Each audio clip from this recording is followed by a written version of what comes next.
soy el fuego que...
Good evening, everyone. We want to welcome you to the Hamtramck Public Library, and we want to thank the Hamtramck Public Library for allowing us to hold this community conversation this evening. My name is Kathy Anger. I'm the city manager of the city of Hamtramck, and I want to welcome everyone here tonight.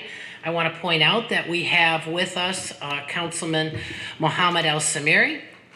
We have Councilwoman Amanda Jakowski here, former school board member Dennis Lucas in the back, and some of our former board and commission members. I see Ms. Burke here, who sits on the, I would call it the Eveline Street Commission at this point. I want to thank you all for coming tonight. What tonight is about is talking to the community, and we are going to post this video on Facebook for the community. We're talking to the community about our ordinances, about our building department, what it takes to do something, how to obtain a permit, what things are violations, and what things you can do to help make Hamtramck a better place to live, work, visit, and build your business. Because when you know what the rules are in building and doing, you know how to take care of your home, we're all part of creating a more beautiful and nicer community where people are attracted to come. And we want more neighbors. We want more people to fill our vacant buildings. And so with that, I want to introduce you to some folks from McKenna and bring them to the microphone. I also want to point out in the front row, Richard Radke, fondly called Rocky, is our code enforcement officer. He's the director of that department. We have code enforcement, and I want to make the distinction very quickly between the work that Mr. Radke's department does and the work that the building department does. I want to make that distinction before they speak. The building department is in charge of things that are structures. So if it's about your business building, about your home, if it's about your garage, that is the work of the building department to help you obtain permits so that you can improve your property, or give you advice about what things you need to do in order to build the home or the business, commercial building the way you want to do that, where you can build something new on a vacant lot. When we're talking about Mr. Radke's department, that is code enforcement, City of Hamtramck. That's talking about the condition of our ground property. So if your yard is dirty, messy, if your alley behind your property or the front of your property, you don't mow your grass, you don't shovel your sidewalk, you don't take care of your backyard and make it something attractive and not filled with debris, etc., or your garbage overflowing, you'll never hear from Mr. Radke if things are in good condition. When you hear from his department is when something's out of sorts, when there's trash overflowing, when there's couches, inside furniture out on the porch or on the lawn, cars parked on your backyard grass and not on a cement slab. Those are the kind of things you'll hear from Code Enforcement Hamtramck. Building department uses the term code enforcement when they talk about building code, but there's a definite distinction because they're talking about buildings. This point, I want to turn it over to McKenna. He'll introduce the folks that are here. Sam, you're leading the meeting for McKenna, so I'll introduce Sam at this time. Thank you all for being here today. Hi, everybody. Yeah, thank you again for being here. Much appreciated. My name is Sam Woodrick. I work for McKenna. I do internal operations for them. With us also is Bruce Eck, who is the community's building official, Renata White, who is our permit tech, and Antonio Pasalacqua, who's the code enforcement officer. So one thing first, we have Arabic and Bengali translation on Zoom. Does anyone want the meeting? Or are we all okay here? Good to go? Okay, cool. Well, so what we're going to talk about today are a couple different broad categories of what the building department does. First, permits, what's involved with pulling a permit, what you need to do to pull a permit, who should pull a permit, when you should pull a permit. Also, the registration of non-owner occupied properties in the city, as well as code enforcement. We'll talk a little bit about building code enforcement, as Kathy was talking about, and then Rocky will come up at the end and talk a little bit about the city's code enforcement efforts. Okay? So we're going to start off with building permits, so I will turn it over to our building official, Bruce Eck. Good evening, everybody. We start the PowerPoint.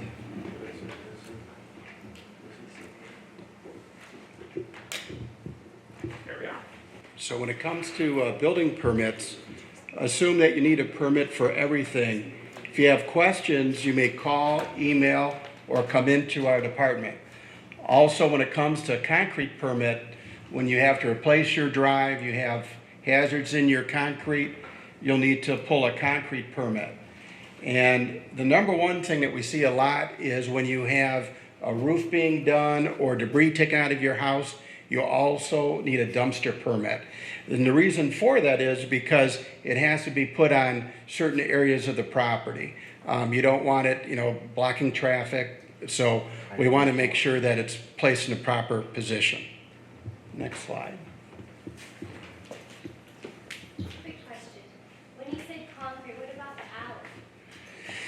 The alley, though, is normally city property, and when it comes to the alley, that would be DPW, and you would call DPW for any city-owned property.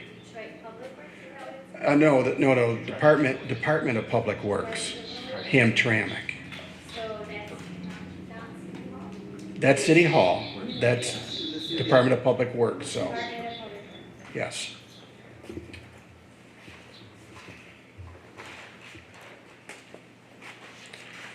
Fence permits, you need a permit for a fence permit, but what we've found is there's a lot of problems when people pull fence permits. Somebody pulls a fence permit and they just think that they can put up a fence permit, but it has to be on the lot line. And if somebody has an issue with a lot line, you need to actually have a survey to show where it is.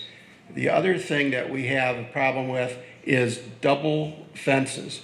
And double fence just means that that wood fence goes up on a property line, supposedly, but then you have the existing fence, but you can't clean in between the fences. So you can only have one fence up when you replace it. Also, the person putting up the fence, the post holes or the posts should go on the side, that's called the bad side of the person putting up the fence. The good side should face out to the neighbor. So that's properly how a fence should be put up. If you hire a contractor, you can contact the building department to make sure the person you're hiring are licensed. A lot of people will pull homeowner permits, and a lot of times what happens is you have a problem with your contractor, but if you pull the permit, then you're responsible for the work. So it's always good to have the contractor pull the permit to reduce your liability and hold them accountable. Are you saying that that's a double fence? That's a double fence, yes, because you have two fences there. You have the metal fence you see going across and the wood fence. So you can only have one fence type there. Bruce, I have a question. Sure. For the fence part. Now, it used to be, I don't know if the city have changed that law now, but your fence should only be where your like your porch? You're talking about the front setback? Yes, setback. Correct. And, you couldn't have it that high. Like 8 foot, it only supposed to be 6 feet. 6 feet is the height requirement, yes. So now they're going so high up. I wonder, have you changed the code from where it used to be? Well, how come the people now are building these fences like that? Too high. Well, again, I don't know the exact measurement of the fence, but the But you exact, can see it if you ride down the street. right, but if you see the exact measurement type, the height is 6 foot 4 inches. It's the maximum height for a residential fence. But if you see any fence that is higher than that, we can always go out and check, through our building code enforcement department. Because the fence, a lot of them I see now. Okay, But, I'll get you the address. okay, I used to be my job too. But, okay. they're too high and they're not even no more with your porch that you can see when you get to the corner. Right. So that's why I'm asking, have you changed all of these laws? No, Where they now, it's just, you do what you want to do. no. Yeah, that's It's what- always the same. Yeah, okay, but that's what's happening. Okay, So now that needs to be addressed. You need to look at it. If Okay. I get addressed, I will let you know because I will be starting riding up and down the street again. sure. And if Rocky can tell you, I will let you know about what's what. Okay, Because we had an incident on Avalon last summer where this individual was putting up this big tall fence. He was over on the wrong side of his property line and et cetera. So I went up and I explained to it. I said, you can't do this. I said, this pole is too high. okay, I say, and you can't put this fence up. I say, and you need a permit. They need to explain to you how far you can go up correct. and what you can do. Yes, So we got to make, he didn't understand me, but I understood him. And I said, so you need to, call up there and find out or go up. You can't go there because after 4 o'clock. And that's why you're doing the work. I know that right, too. right. I said, so you need to go up there in the morning and get approval. I said, I don't even see a permit Correct. on your house. Yes, and our staff is very good I at said, so you giving need those that, regulations. so you won't get in trouble. Correct. That's real nice. But then he told you that his cousin worked for the city. His cousin told him that he could put up any size fence. He Yeah. could put up. Yeah, Yeah, I But- was getting there. And Yeah. I called my neighbor. A witness is always good. okay, And and he told me that. He said, well, my cousin worked for the city. I said, I don't care if he was president working for the city. correct. There's rules and regulations. Okay, And he got mad, so he called him. And he did come. But I had beat him and called, and I knew somebody called, get the guy from the city to show. But so happened, he was still in the office. okay, The man. I won't call him. But anyway, he was still in the office. okay, So he come down, he gave him a hard time. I said, this is just one of these that don't want to pay attention. yeah, just give us the addresses and we'll look into Oh, it. yeah, because now he had a lot of wood, rocks out in the yard, which doesn't Okay. look good. I Okay. will give you that. Anybody else have any I don't have questions a problem with it. regarding fences? Yes. Yeah, I do. What do you do when your neighbor and you both agree on wanting to put one of these fences up? Who pays for it and what side gets the bad side? Well, first of all, what it normally is that, that's between you and the neighbor, and, somebody says, oh, I need a fence put up. Now, normally a person putting up a fence, they're not obligated to pay the other half of it, of the fence. They want to put the fence up. So, I'm talking about when both sides want the fence. Where do you put the post and what side do you put the fence on? Their line or your line? well, the fence should always go on a lot line, for one. The fence or the post? And the post, now that's where you have an issue because Normally, one person's putting up the fence and they put the posts on their side and then the good side facing the neighbor. So if you both agree and you both sign the form that we have you sign, that you agree that's where the fence should go, that would be between you and your neighbor, you know, when it comes to that. May I interject for a Sure, moment? sure. If your house faces north and south, then the west fence is yours. That's what you are responsible Oh, really? The one fence? for. Yes. If your house faces east or west, then the north fence would be yours. So I don't need permission from the house on the west to put. No, but you would on the east, if you want to match everything around the yard, you ask that, because that would be their fence and you would have to remove it to put in your new fence. Thank you. Now, if they're polite enough and want to split it with you, that's up to them. But if you get their permission and you put up the fence, then the cost falls on you. Yes, sir. For the sake of the way it looks, if you and your neighbor agree to put a fence like that fence right there, the wood fencing, that's maybe not that tall, but you know, if you put stringers on both sides of the post and boards on both sides, is that allowed or is that considered a double fence? So that both sides can look nice and I think the ordinance is gray on The ordinance that. doesn't mention the two things, but keep in mind that it's done so weeds don't grow between the two fences. And technically, the fence is 6'4" because you're supposed to leave a 4-inch gap on the bottom. My understanding was, or somebody told me, in case the police were to pursue, they could look underneath the fence for foot. But a lot of people have little dogs that can get through that, so everybody usually goes to the ground. I got another thing. Yes, sir. If somebody, they own two houses together, and they use one house, they move the space from in the backyard. They use the over his size. And later he sold the other house, but when the new owner, they came, they see in the backyard, it's not straight in the backyard. Because the other house, they use the space. They move the fence from this side to the other side. So what you're saying, you own two houses, and the one house, you expanded the yard into the other yard. Yeah, and later he sold the house. But you never put it back when you sold the house. No, they didn't put it back. You didn't When put the new owner, he came, they see that his backyard, some different. Unless they would be for the new owner to get a survey. They have To used find the it. property line, and then go from there. Yeah, Correct. some happen like that. Yes, that would be correct. Anybody else have any questions regarding fences? Okay. Next slide.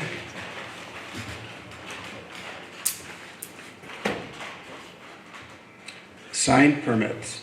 Signs, awnings, all signs must be reviewed by the zoning building department. Any facade outside changes must have approval for zoning and building department.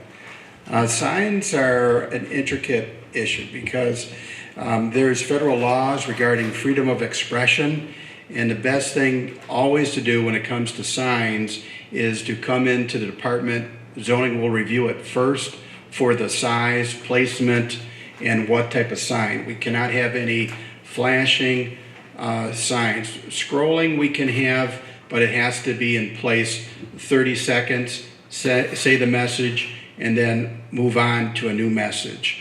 But there are a lot of restrictions, and it is an intricate area.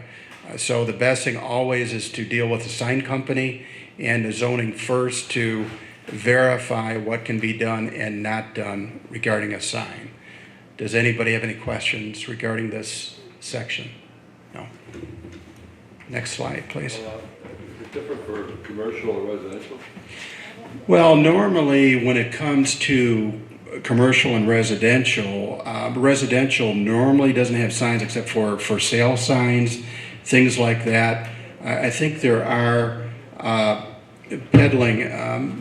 The city manager maybe could speak to that. Do we have any laws regarding peddling, like no peddlers or advertising? Stickers on their door if they don't want to have solicitation. You're allowed to do that. Put a sticker on your door. Of course, that doesn't include political door knocking. You can still do that. That's not soliciting. Soliciting means exchange for money. But a for sale sign, a political sign, are things that people display in residential. So there is a difference between commercial and residential. The commercial has very strict rules about the size of a sign, which front or side of the building it can face, what the material can be made of, whether it can be painted or affixed. So if you're looking for commercial, you should very closely work with the building department on that. And when it comes to political signs, Kathy, the political signs, though, have to stay on their property. It can't go in the right of way, is that correct? Correct. Nope, none in the public right of way on, and you ask permission to place it Okay. in someone's yard. And then generally, within 30 days after the election, those should come down. Okay. Yes, sir. We're gonna talk about sidewalks later, I'll save my question if we are. Okay. Are we talking about sidewalks later? You can. We can, sure. You can, or? We can. You can ask them, because we passed this. Because I know it's not. Well, I have one about signs, so we're gonna stay on Yes, signs stay on for a signs. minute. Let's finish one thing at a time. Yeah. All right. I just have a question. Like when my grandchildren graduated from college and high school, we had big posters that hung up across my house. Is there anything wrong with doing that? Or I see going down different streets, I guess, where people get married, they have big, huge signs with people holding guns up. I mean, Not that I'm aware of, unless it interferes with traffic. That's on your own home, that's. Okay, that's fine, okay. Yes, ma'am. Are you allowed to put up signs in the flower beds on Joseph Compound, like in front of our storefronts? Is that allowed? Or is that like city property? No. It really is not allowed. Now, there have been people who have used it for take back prescription, health hike, such things like that. Fraternal organizations have put them out. But generally speaking, we hold them when they're like a commercial sign for someone who like maybe says roofing or something like that. For something that's generally accepted in the community, that it's a nice thing on a Saturday afternoon, they pick them up quickly afterwards. All right. Anybody else have any questions on signage? All right. The concrete question, sir?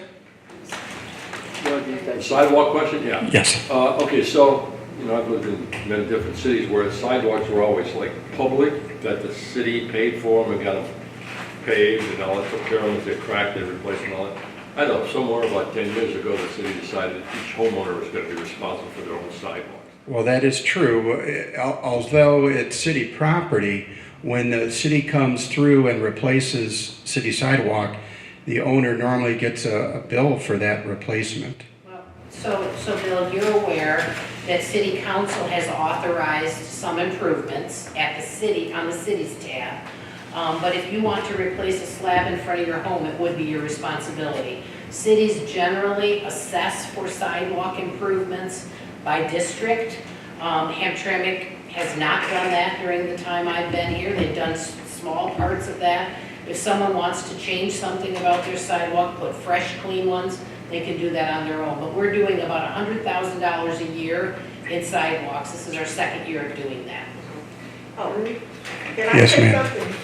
I live on the line between Buffalo and O'Hare. And I have to tell you, our section of Hamtramck gets nothing, and I mean nothing done.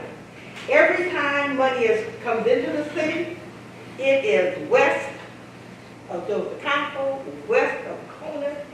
We pay taxes, we try to keep our properties up, and nothing, and I mean nothing is done on our side of town. And we're getting tired of it. My sidewalks were horrible. I had to do my own sidewalks. But I feel that sometimes you need to take a look and not only stay near the businesses, but you need to look at the residents that pay their taxes and come down and try to help us and help us keep up the city of Hamtramck. That's a good point. I tell you, I'm really upset about that. I really am. That's a good point, but those kind of improvements, if you get addresses, we can always, talk to the DPW department, and then they can talk back to the management and see what programs would be available in those districts. I called and they told me, oh no, you have to do your own. Because I thought there was a grant, I heard there was a grant. Okay. And I was trying to get in on it. Yes, ma'am. Okay. I'm with Ms. Reynolds. I've been there all my life. Period. born here, live here, and I know what I'm talking about. Now, the sidewalks are supposed to be city property. I put in myself 2 slabs, because they marked it. You know how they mark it? You come around and look at this, Right. and they marked it, and told me that I was responsible for replacement. Not too long ago, I read in the paper where the city was paying for sidewalks. Okay. I think, And they paying for sidewalks. Why is it that the property owners have to pay for their sidewalk, and then all of a sudden now, they passing a law, I don't know how they did it, but they pay people for their sidewalk? Well, I'll bring my bill up and see can I get a refund. well, the thing that I would recommend is if you could email those concerns and we could look into that, ma'am. So, I'm telling you what. Ms. Burton, why don't we, let's save that for at the end. Let's go through the items on the screen, and then we'll address that. The city council voted to approve $100,000 2 consecutive years and choose different zones that they're doing those improvements Well, how come they didn't come down our way and look at us, we had to put our sidewalks down. Sure. So they waited till after the people below Conant replaced their sidewalks. And then they passed a law, the people up here is getting theirs put in.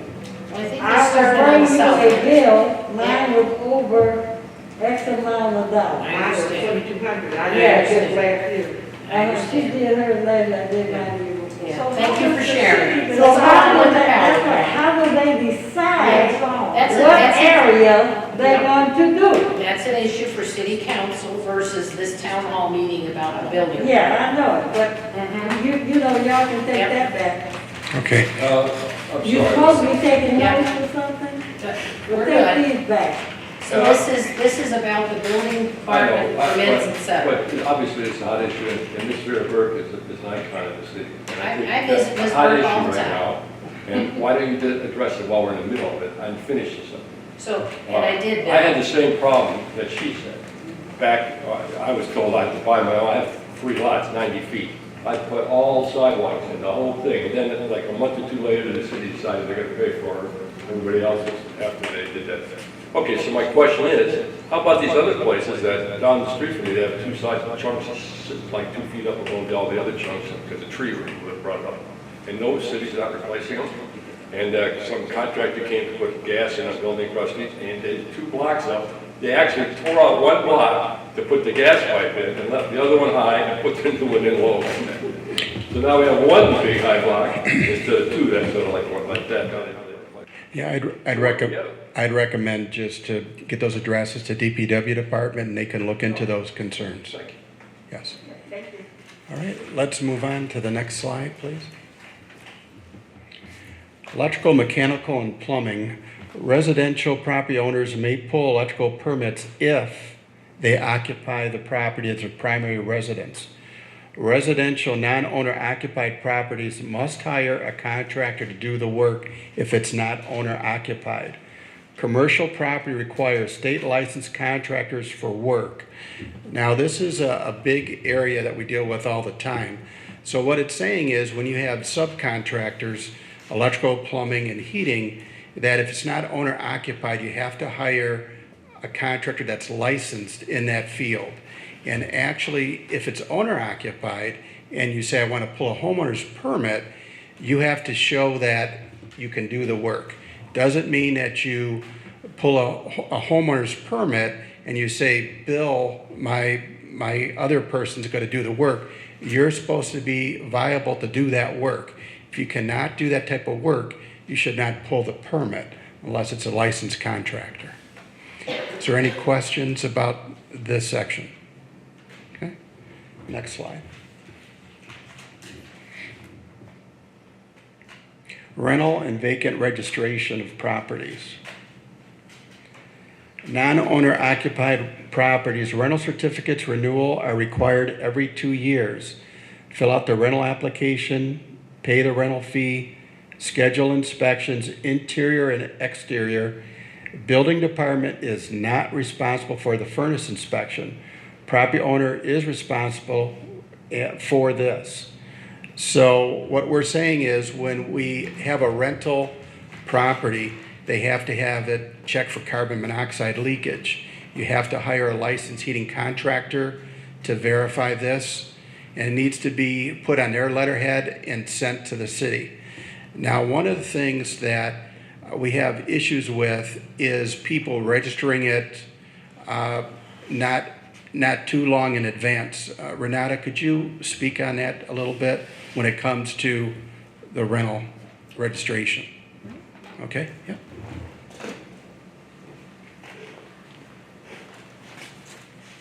Good evening, everyone. My name is Renata. Related to the rental, we suggested to apply at least 60 days prior to the expiration date, so then you can schedule inspections and you will have plenty time to do the inspection and 30 days to comply. So in case you have violations, you will still have time to comply, and then you don't pay the late fee, which we charge as well. It's $75 per unit. Have any question?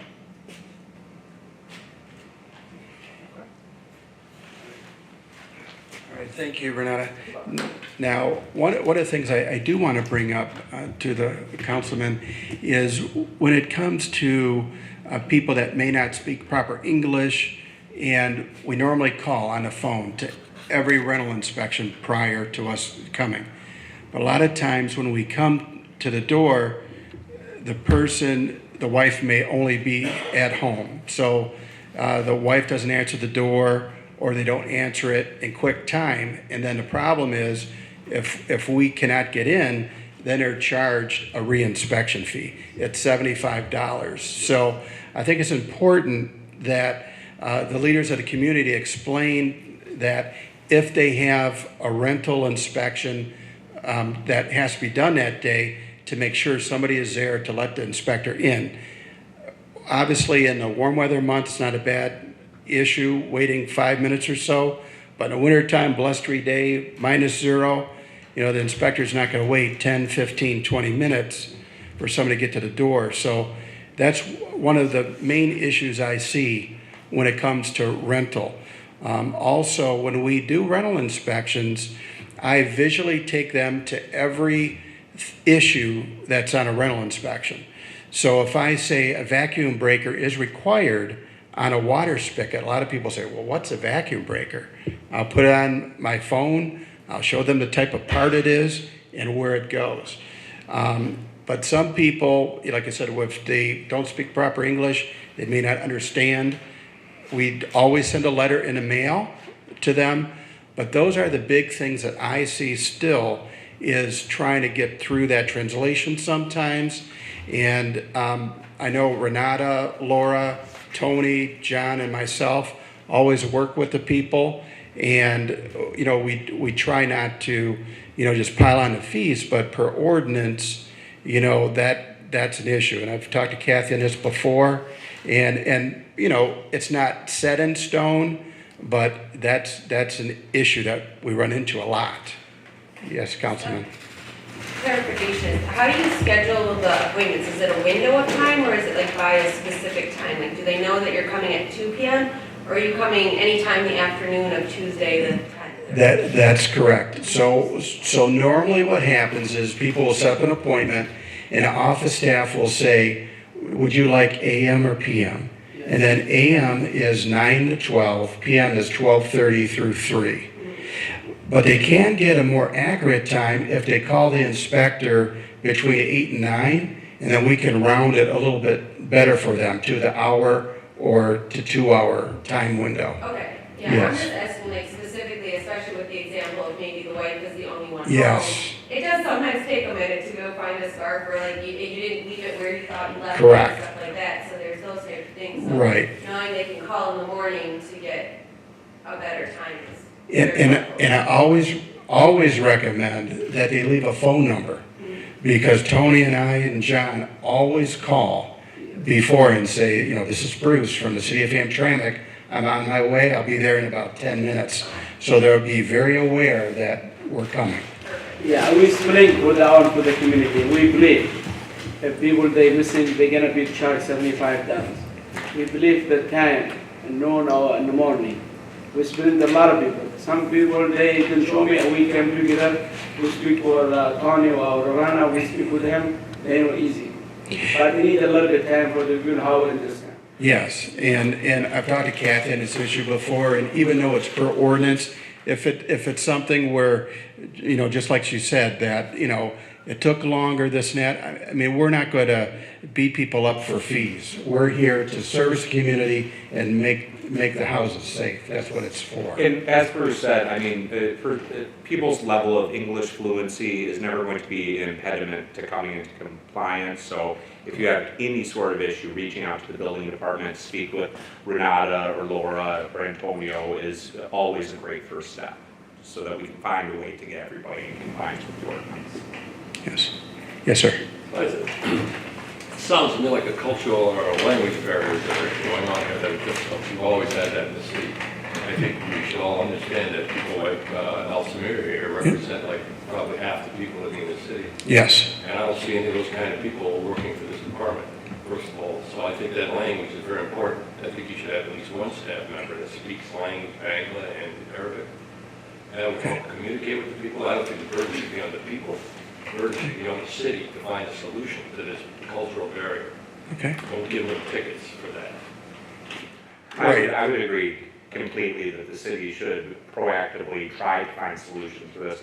And I'll tell you, sir, if you have a candidate who speaks Bengali or Arabic, you send them my way. No, I'm just saying, I would be happy.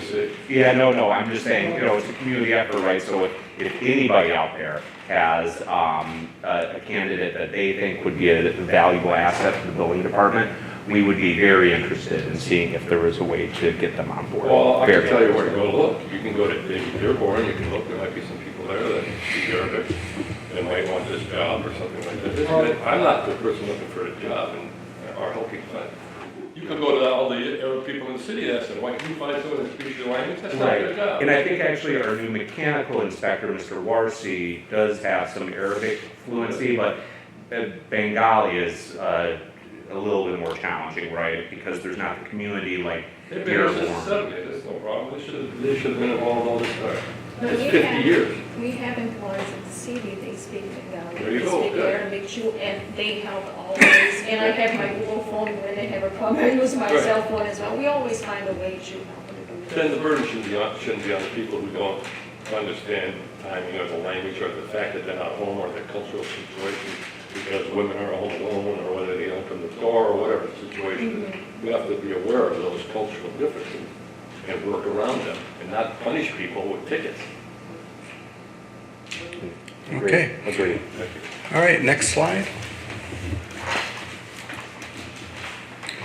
Vacant property application. Property owners are responsible for registering vacant properties. Fill out the application completely, pay the fee, and schedule the inspection. Now, vacant property inspections are very, very key to neighborhood because without getting the vacant property inspections, we're not going to cite for the tall grass, painting the property, getting rid of the blight on the property, because that's what we do. We write down the issues on the outside of the property, and if the owner does not comply, then we do issue a ticket, because for a strong community, we have to have properties that are, maintained in a proper fashion. Does anybody have any questions regarding the vacant property section? No? Next slide. Commercial reoccupancy. Commercial reoccupancy requires certificate of approval applied to all new businesses, relocation, change of ownership, and business name change. Now, what this means is when you have a commercial property and you have a change of ownership or you have a change of business, we require inspections. So the people are looking for fire extinguishers, emergency exit signage, and safety issues. And then you also need a business license with that through the clerk's office. So it's very important to make sure, that this is done because a lot of commercial properties, they serve the public. And we want to make sure it's safe for the occupants along with the public. So that's why those inspections take place. Any questions regarding that section? Okay. An Next. important thing to note about certificates of occupancy is that there's a couple different components to it. Both the inspections of the actual building as well as zoning checks to make sure that the type of building, the type of business that you're opening in that zoning area is a permitted use and stuff like that. So it's important to realize that there's a couple different components coming together for that, yeah. So is, when you pay the fee then, is the zoning part of that CFO fee? Yes, it is. Because we have a commercial property we just started renting, but we paid ahead for the zoning part. Will that catch up to us later? Like we won't have to pay for it? When you say you paid for the zoning part, what was that you paid for the? A zoning approval. So like, Carolyn looked at our paperwork, saw we're out of district, what we wanted to do. So we had to pay for that. That's separate. That's a zoning review. That's to make sure the use is permitted in that district. Okay, so when you do the C of O, what are they looking at? The C of O then is looking at the building itself, making sure that everything is safe in the building and outside. You said zone, so what zoning part of the C of O are they looking at? Well, the zoning is separate. The reoccupancy has to do with the occupant of the property, verifying it's safe to occupy. The zoning compliance is a separate factor. Did you say zoning was part of C of O? So it is, yes. And it sounds like what you may have reached out to Carolyn for is a zoning verification letter. Okay. Are you familiar with this Yeah. case, Bruce? Okay. So if you wanted a zoning verification letter separate and apart from your reoccupancy certificate, that is something that you can get from the Community and Economic Development. So what will the zoning part do once we apply for C of O? What are they looking at? For example, when you apply, let's say that you want to open a bar at Florida Street. The zoning will check if that location allows open a bar. That's what the zoning does, to see if your business can be open at that location. But what you're getting at is, yes, they do serve a very similar purpose. The difference is, you could go get a zoning verification letter at a property that you had never leased, never been inside of, never had any intention of opening a business in. Whereas, when you're going for a reoccupancy, yeah. My point being like, is it just doubling up? Like, in a sense, did we do it just earlier? So she got her zoning approval, and then when we go to do the C of O, they're like, oh, you already got your zoning clear. Yes, essentially, it is So repetitive. we have to pay for it twice? No. It's included in the C of O. So then you pay, it's already included. So you did a little bit extra, you got your zoning approval before entering the C of O process, that's what you paid for, if that's clear. Yes, okay, so we shouldn't have any issues about zoning. Yeah. Correct. Okay, so Unless you change the And business, right? I think the reason. Assuming it's the same business, the same use that was described in the we zoning don't check. have a name yet, but it is still like the same business and what we're. So it's fine.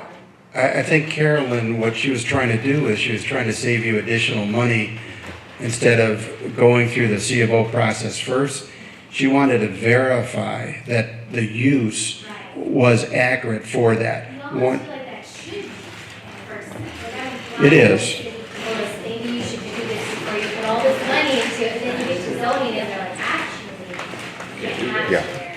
And there's also, and then there are other times where there are uses that are, for example, special uses, right? Where you would have to go through a process with the planning commission, right? And you would want to know that going in, because that would mean paying extra fees. You would have to go before the planning commission, get their approval to receive a special use. So that zoning verification just sort of gives you some extra information, yeah. okay. Any other questions regarding that section? Yes, ma'am.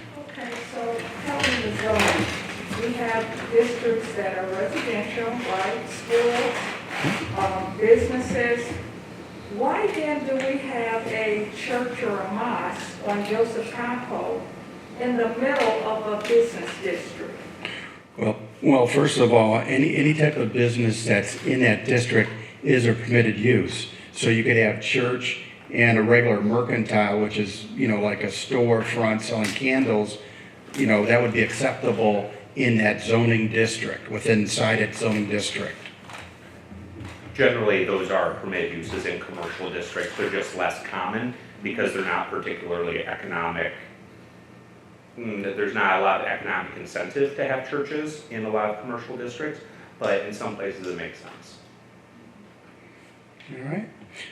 All right, next slide, please. Building department enforcement. Property maintenance, work without permit, porches, front steps, siding, garage, concrete windows, handrails, guardrails, etc. Any work without a permit and permission may be issued a ticket. If you receive a ticket, you'll still need permission regarding a permit for work. So, two separate things. Paying the ticket does not mean permission that your work was approved. Permits are always required, and permit fees doubled when you start work without a permit. If you aren't sure if you need a permit, ask. Tony, did you want to talk about some of these issues? Yeah, if anybody has any questions. I have a question. Yep. So hypothetically, someone redid their entire porch without a permit, Correct. and now they got a ticket, and they paid the ticket. They never got a permit. They still never got a permit, still till now, 3 years later. Do they keep getting tickets? So in our department, we write 3 offenses. So the first offense is a civil infraction. So the first one's a $100 fine, the second one's a $250 fine, the third one's a $500 misdemeanor fine. So when we get to our third enforcement, which is a misdemeanor, it means they have to show up to court. And usually if they schedule a court date, we address it in front of the judge. If not, then it's just a chase game, The short answer is yes, they keep it. Yeah. Yeah. Yeah, I have a question. Sure. I have a house at a corner from my home that was income property. And they built, the stanchions, it was a brick porch. And if you've ever been out there line between Buffalo and Alpena, it's just a big blob of cement that they put up. I called and called and called and called and called the city about it. And then I was told, when the last time I called, I was told that the people that worked in the department, that they were just hired, and they didn't know anything about that, and that there was nothing that could be done. And I was told that last year. So how long ago did this project happen? Ooh. Like I Is said, it 5, 10 years ago? No, thinking of. maybe, Yes, it has. about 5 years. Yeah. But I have called, and it was a mess. It is a mess.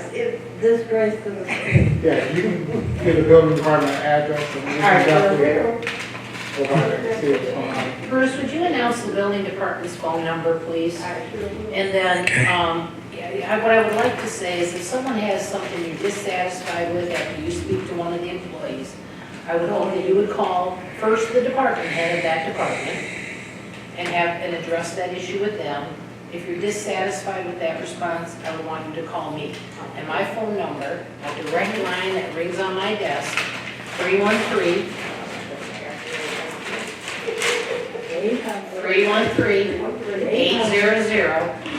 313-800-5208.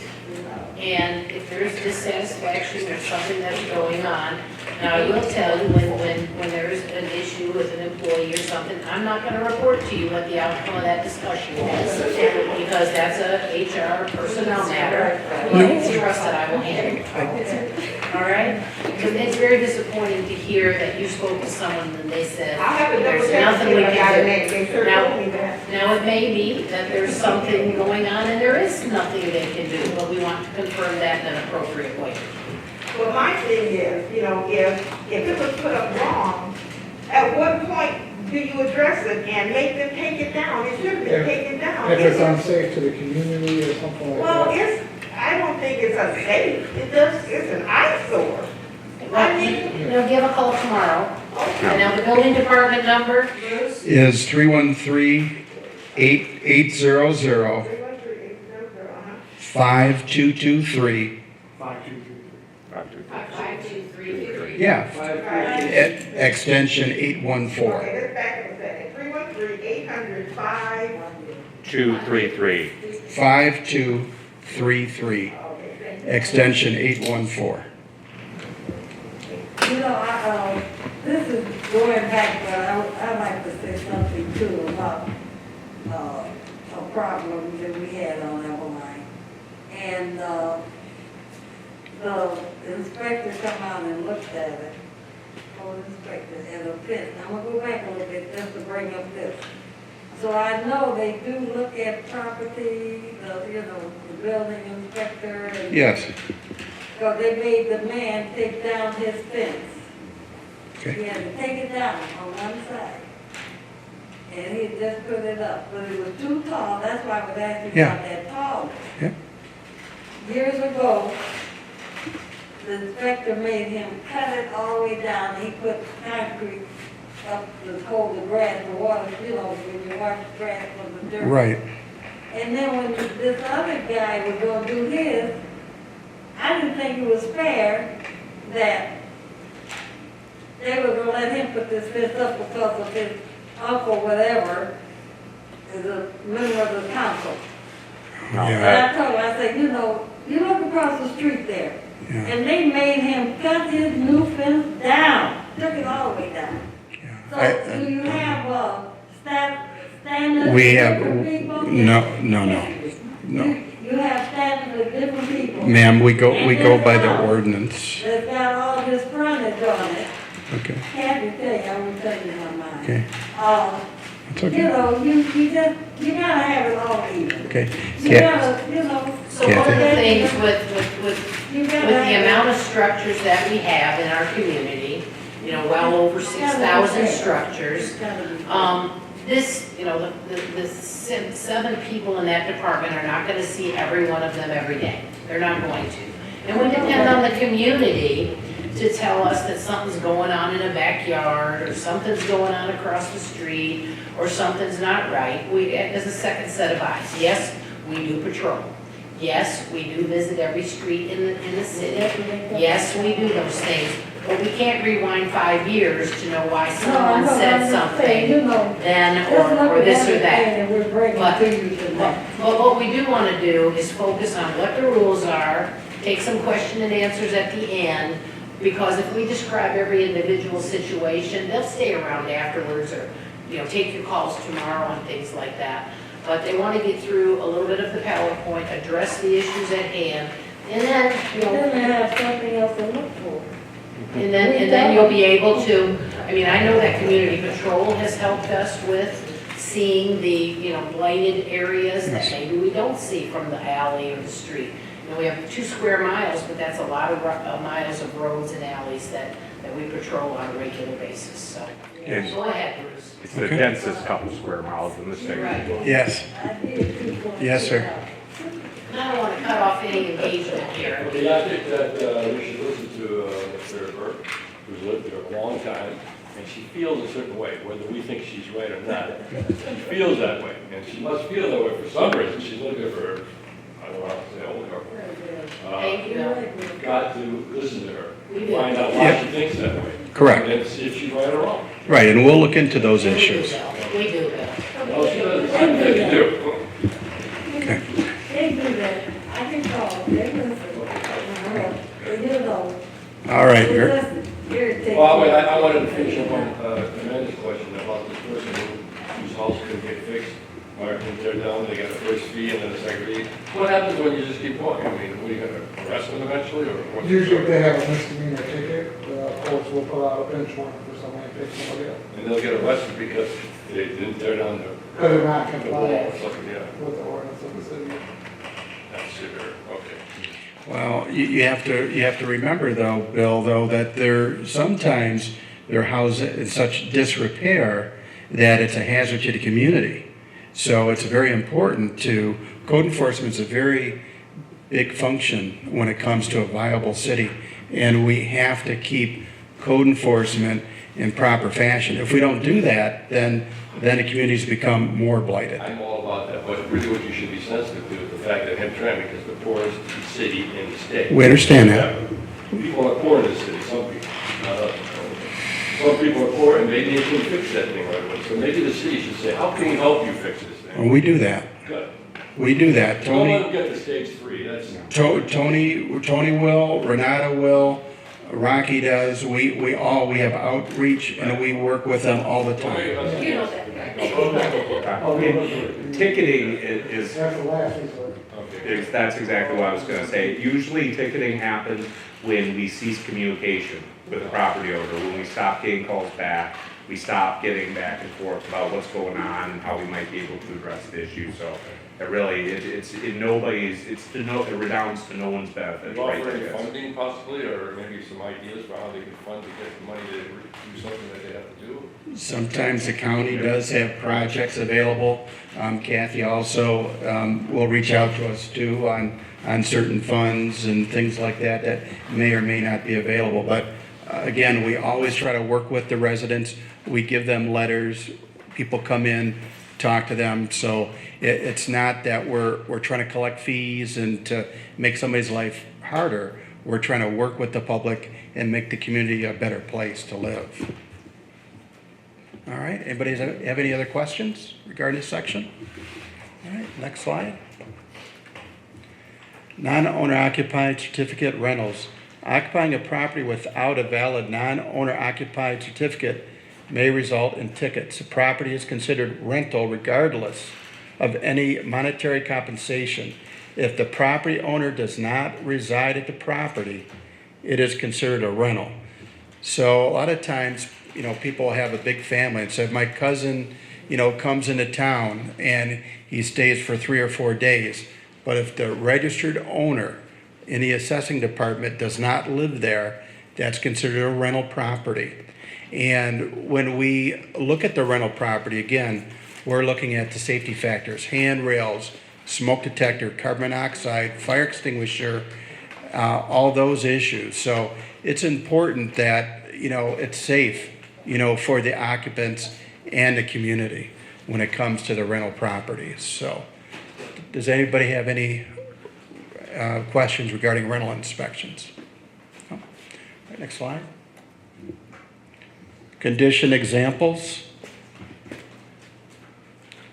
So roof is in disrepair. We would cite that. Obviously it's blighted, could cause damage to the structure, could cause mold issue to the occupants. Also the shingles flying into somebody's yard, water drainage issues. Those are all issues. And then obviously when we say, fix those repairs, then you see a roof that's replaced. You see the gutters are repaired. So also the community looks better also at the same time. When it comes to siding, again, some of the siding coming off, making sure that the siding isn't blowing in somebody's yard, making sure it's secure so there's no water infiltration in somebody's home. When it comes to paint, now this is very important because Hamtramck is an old community. So you're seeing the top layer of paint, but after 1978, lead-based paint wasn't made, but prior to that, there was lead-based paint. And lead-based paint is considered very sweet to children. So it's very important when we go out to people's houses, we cite that. There's a couple of things. One is you see that there's holes in the porch, so there's fall hazards. Maybe there's a guardrail needs to be around that porch, for falling off the porch, and obviously also the paint issues. And then a porch in good condition, you can see they have handrails, guardrails, the wood's in good condition. Those are all the things that we check for when it comes to a rental inspection. When it comes to windows, same thing. We want to make sure the caulking detail around the window is great. There's no peeling paint. Obviously no cracked windows because obviously a cutting hazard to somebody in the home or outside the home. And then obviously you can see that, the windows being repaired in good condition. All right, and that kind of covers a lot, building code enforcement, so we're gonna invite Rocky up to talk about his side of code enforcement. Sure. So with our commercial property, we're going for a demo permit. And this was our first time, our contractor helped kind of work out the plan. So when we went to Laura, she said that we needed to do a plan review. So she said that every demo needs to go through a plan review. Does that sound familiar? Yes, the reason why is because when you're dealing with a demo, we have to have utility disconnects. So we want to make sure is the water disconnected, is the sewer disconnected, the electrical, the gas disconnected before the permit can be issued. So that's one of the reasons behind that all those have to be, sent to the city with your application. Once we receive that, then we'll say, okay, it's okay to go ahead and go through with the demo. Or you're verifying that you don't need to because of the nature of the work. Correct. Correct. She still had someone come out, but they didn't look at any of that stuff. They were looking more at like walls, making sure. Well, I'm sorry to interrupt. Low bearing walls, right? Yeah, so it's not just, the utility disconnection is a very important part of it, but that's not the only part of making sure that a structure is demolished safely. So how it's going to come down, where it's going to go, what's going to happen during the process, are they going to have water on it all the time like they should? What's the fill going to be? What's going to go into that big hole that is going to be there after the building is demolished? Well, that These is are- not a complete demo for a building. So You're- they're like walls. See, you're talking something different. You're talking about an interior Yeah. Do you demo. Do you still need the? Yes, we have to have a plan review. To charge like $250. We normally have a plan review because we want to verify is a load-bearing wall. What type of demo, are you doing in the property? So, and sometimes we do, like you said, a site inspection to verify. All that's like what you're supposed to do. Correct. So I did talk to her before the guy came out because I was looking online and there are two businesses near us that are doing similar things. And I was like, they got their demo review without, or the demo permit without a plan review. So how is it that the city, some people, do stuff? Well, I think first of all, it comes down to every project is different, and it might have been where your project was maybe a little bit more involved. It was hard to decipher just writing it on a piece of paper. Honestly looked and said, I'm What- sorry, that they should have had a demo review, a plan review for their demo. So she backed off with the fee a little bit after I showed her online this one person. And then I went home and saw the guy across the street. He said demoing an interior wall, no plan review. So Yeah. it's like, how can you charge some people and not everyone? Well, again, we try to stay consistent, but I would have to look into that, ma'am. I can't tell you. I tried calling you. So I can leave you like that. Yeah, just email me and we can look into that. If I can bring it up, Yep, that's fine. it just doesn't seem fair. Absolutely, yeah, again, we always try to be consistent across the board, and if there's something that we can do better on, we will gladly do that. So, anybody else have any other questions? All right, thank you for your time. We're Well, gonna have, actually, yeah, we're gonna have Rocky. Rocky. We can answer questions after as well. I'm just sure some people may want to boogie, and other people want to hang around. So should try to just get through the presentation.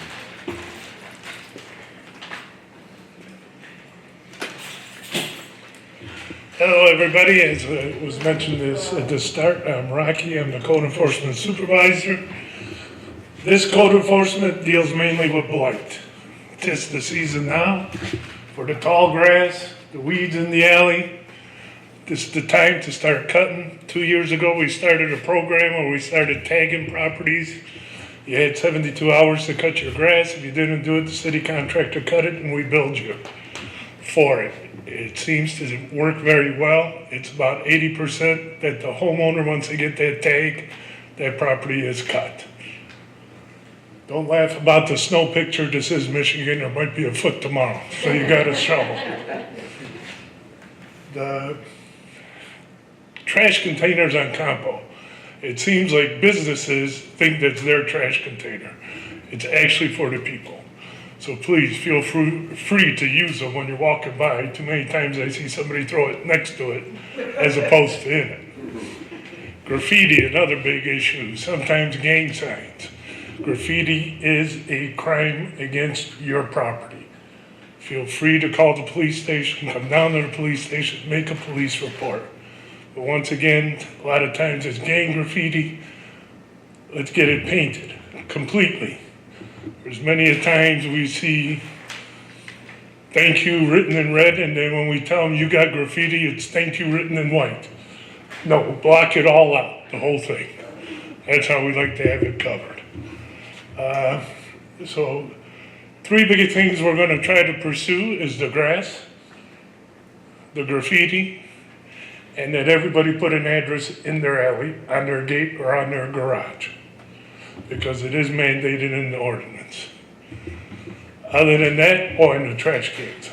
We're going to get everybody to put their trash can in their yard when it's supposed to be in it. Other than that, that's it. Anybody got any questions? The grass and the trash, is not gonna change the ordinance for the no notice? I think it's gonna come to new Straight to the ordinance. ticket. There are, in our ordinances, there is no, it does not say we owe anybody a warning. We can issue a ticket right away. Yeah, the grass and the trash. And for everything, the only thing that requires actually a warning is the graffiti, because technically a crime was committed. Every other ordinance says we can just write you a ticket. We get a lot of people that complain, say, how come you didn't give us a warning? Sir, when you walk out your door and your grass is up to your knee, you should understand that the grass needs to be cut. Yes. We shouldn't have to warn you. We're not the property managers here. We're here to try to make sure that the city is clean and safe. Cleaner it is, the safer it is. Cleaner the alleys are, the weeds are cut back, kids have someplace to play instead of in the street. I mean, this is all towards a better living for everybody. I just want to say something good about my alley. It's the best alley I've ever had. It's finally been paved, and I'm so happy with my alley. I drive down that to the street, which is worth it. You're welcome, I took care of that. And a couple other things. Does trash in the front to go in the, can it go in the alley now? Or does that? Wherever the trash gets picked up, if, on the south end, those are very narrow alleys. Yard stuff, I mean.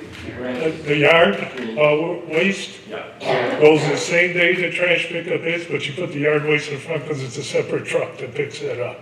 You do, so you're still doing it in front, but you Yeah. can put it in the back too?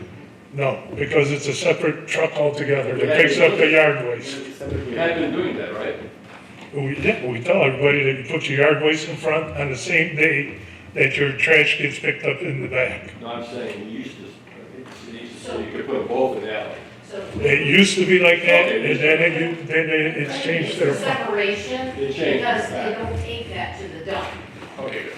Yeah. And one other thing, one of the guys that lives in my alley, backs up to the alley, has a garage that has about this side of the sidewalk, and this side of his garage, about that side, he can't get his There's a lot of those, my boss is the same way, those, we won't, there's nothing we can do. We're not gonna make somebody walk around the block with wheeling their trash can to get it there.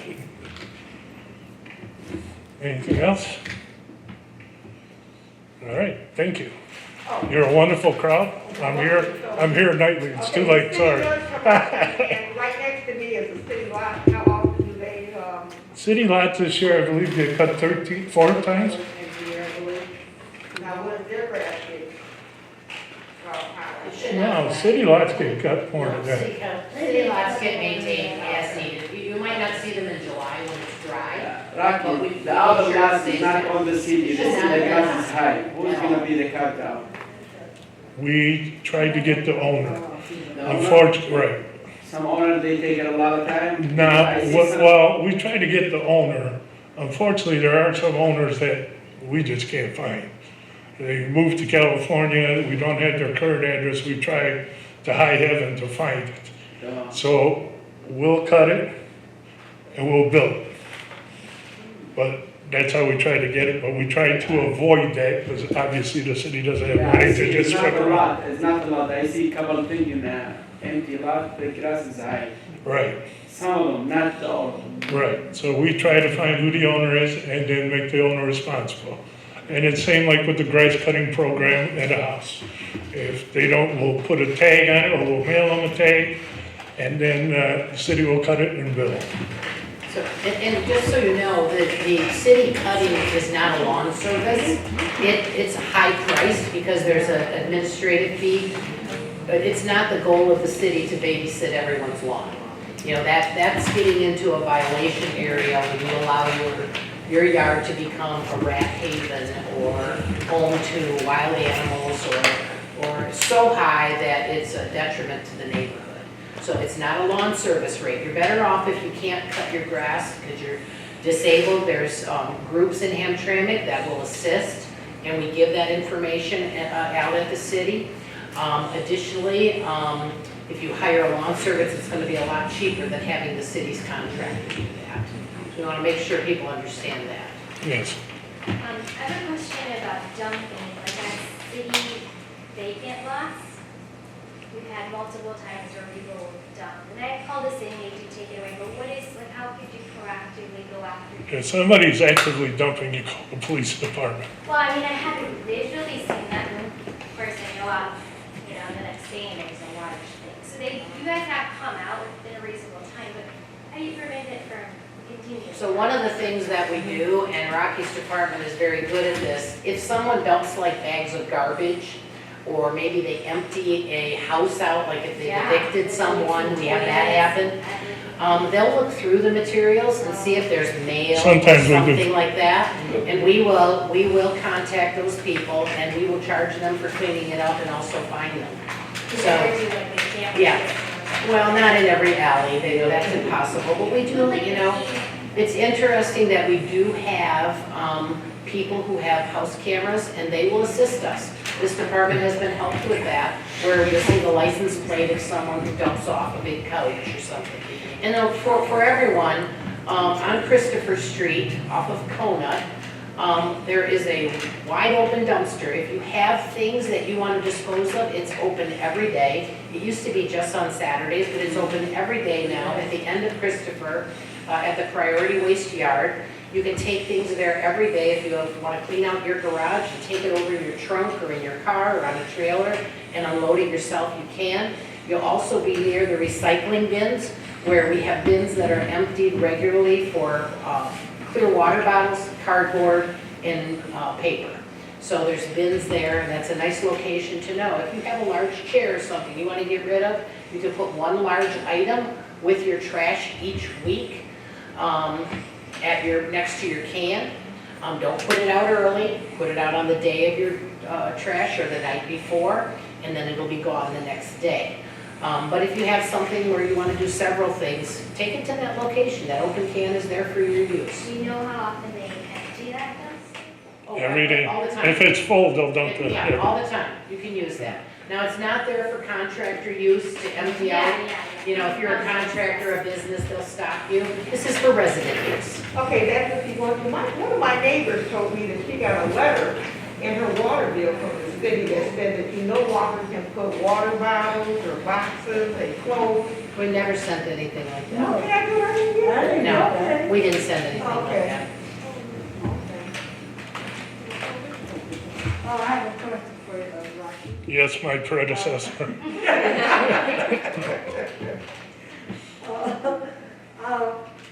With this, the garbage men we have now, are they not allowed to pick up, if they drop a garbage bag from your garbage, you know how you put that thing up and maybe some. Mrs. Burke, unfortunately, this isn't 1960. But, you know, maybe you can tell them. I hear what you're saying, but They will not pick up those bags. it might be, I gave them gloves one day. You know, you pick up. I don't even think they carry a broom and a shovel anymore, unfortunately. But, and then that make the alley look bad, you know? Right. So they drop them. Yes, you have to go down the alley. You gotta go around, you know. encourage everybody to put their can out the night before, pull it back right after they go through, and make sure your address is on your can. Because if you have to replace it, it's costly. Note And stickers so work really well. you want to put something on it that's identifiable. And, you know, if, you know, something goes wrong with garbage, call the Department of Public Services and report that. Or you can call directly to Priority Waste, but we're happy to help you with that. Well, if you want to buy an additional, how much are they when you get from? I think if you pick it up, it's $75, it might be 10 more if you want it delivered. Priority Waste number is on the city website, which is hamtramck.us. And there's information about trash pickup on the city website. And if you, and I don't have that with me right now, that number memorized, but if you want to call me tomorrow, I'll happily give it to you if you don't use the internet. Thank you. Anybody else? My front yard is really small, and it's kind of hard maneuvering the lawnmower. If I wanted to replace my grass with like bricks or wood chips, would I need a permit to do that? One, you would, but you couldn't do it because you have to have a certain amount of grass for the rain. Yes. But it could be like native plants or flowers and stuff. too. Yeah, you can Yeah. plant a garden instead of having the grass, and then put the wood chips in, but you can't use any loose impediment, like stones, like that. But there, you have to have a certain amount of permeable area to allow for rainwater.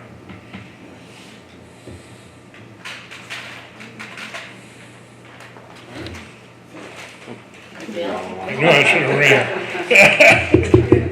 Okay, is there gonna be a section where you talk about the street, the sewers, and the curbs, or is that? Not tonight. Okay, so it's about that, I got a question about that.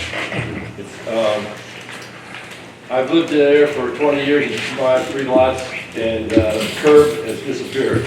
With all the paving, the street is now over my curb, and the sidewalk is 5 feet above the street, so I have just dirt.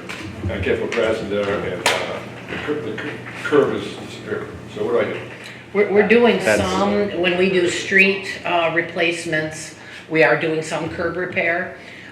Take a picture of it, Bill, send it my way, and let me see what we can do. I don't know if that's something we can address right now, but we are, as everybody knows, we've been very good about our Act 51 money, applying for grants, not only for lead service lines, but for our local and main streets. We've done Holbrook, Caniff, Hamtramck Drive is being done right now, and many of our side streets, there's a list of those coming before you soon. Yeah, We're gonna be they paved doing my our, street, And they covered up this curb. what is it? They paved my street and they covered up the curb. Okay, so take a picture of it, talk to Bill, and you can send it to me, and we'll get out and take a look at it.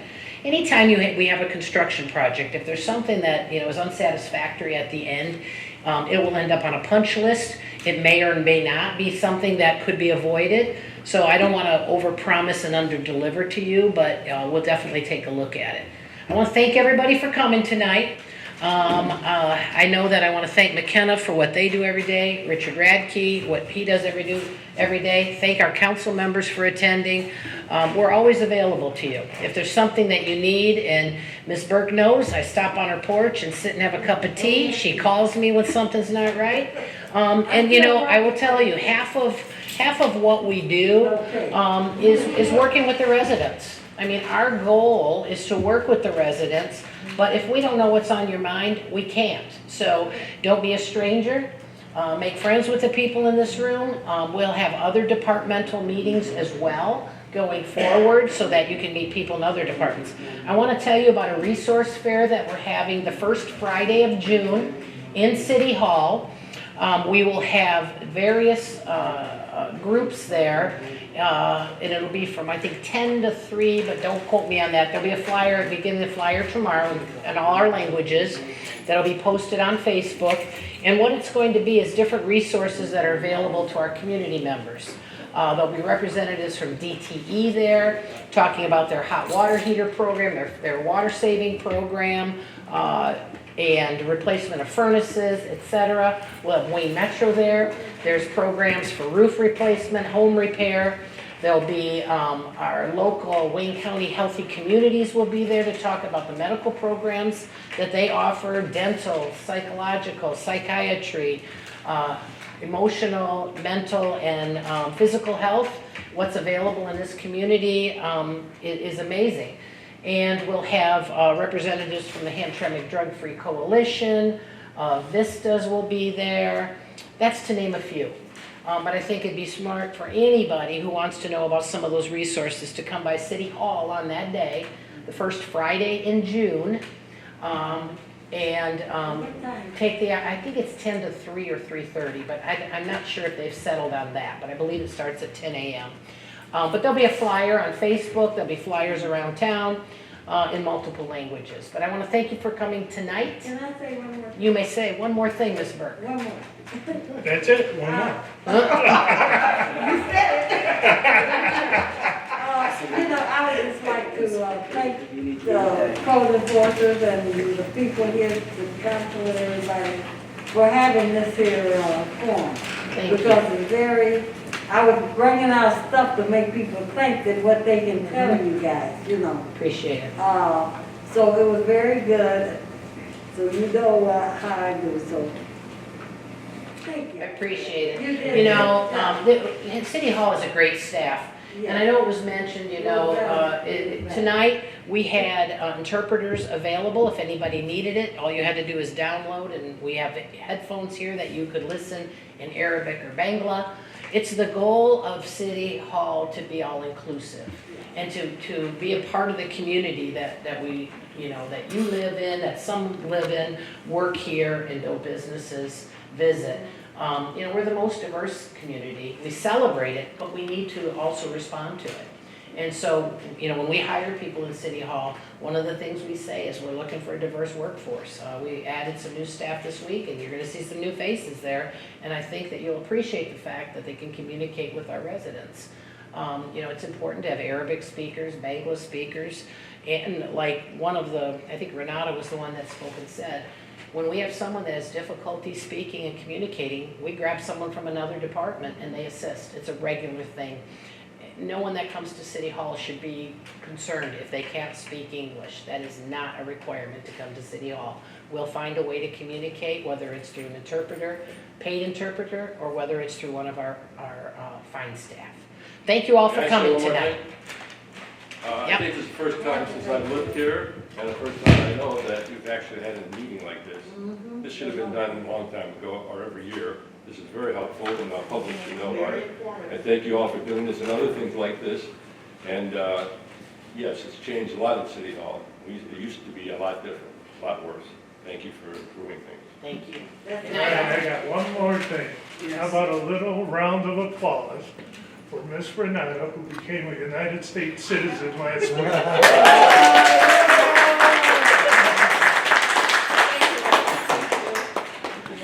Thank you all. Thank you. I gotta pick up the kid at school.